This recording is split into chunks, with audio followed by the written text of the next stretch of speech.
Hi, I'm Pro Greg. Today I want to try and answer a few questions that were put to me by Peter. Peter's planning on coming to Wat Si Wing Luang Temple to do a meditation retreat later on. And he's previously done a retreat using the Goenka system of Vipassana meditation. And so Peter's curious in regard to a few things which I'll try and answer today.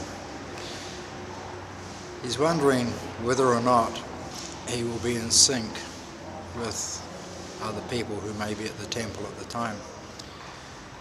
Well, the truth of the matter is, quite possibly. We all learn at different speeds. Our understanding takes place at different times. And so we are often out of sync with one another. The difference between the way a course is run here and the way they are run at the Goenka retreats is we don't actually have group meditation sessions. Each meditator who comes into the temple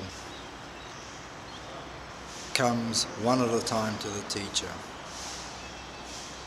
We discuss the meditation that they've done in the last 24-hour period. Questions are asked both by the teacher and also by the student. This helps us to get an understanding of what it is that we're doing. And the meditation is tailored for each individual meditator, because we all do learn at different speeds.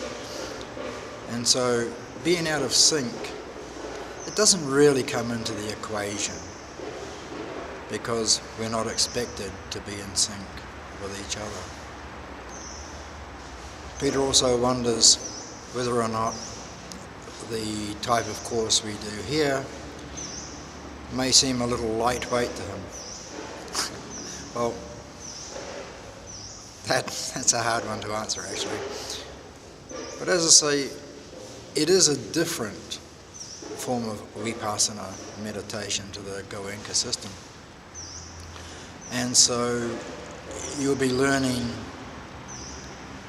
some different things, some new things that you wouldn't have actually picked up on the Goenka course. And so I don't think you'll find it too lightweight. We've had other people come through the temple who've done Goenka courses, and they've actually progressed quite quickly by incorporating the Mahasi Sayadaw technique, which also addresses something else Peter was asking about the conflict between the two types. There is no conflict between the two types. They are just done slightly differently. And so you will find that by practicing the Mahasi system, and of course we would ask you to put aside your practice of the Goenka system, but you will find that quite often with what you've learned on the Goenka course and with what you learn on the Mahasi course, then you're going to start making some very swift progress, which is always a nice thing to see. And so we can see that there isn't a conflict there.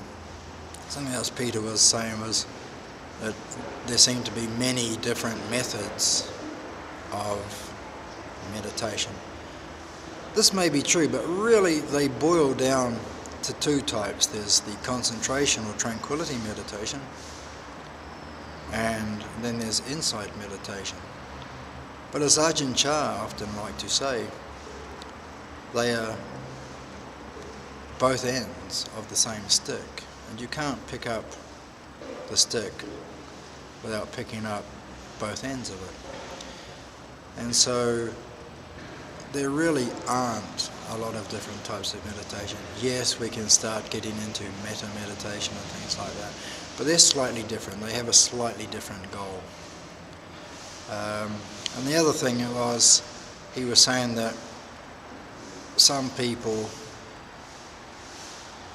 sit there and say, this form of meditation is the only type of meditation. This is the only form of meditation that will lead to liberation.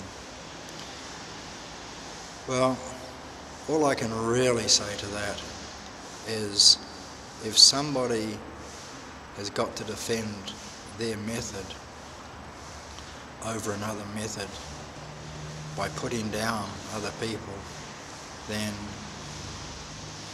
the practice that they are doing isn't working, because the one thing we are looking to get rid of is the ego.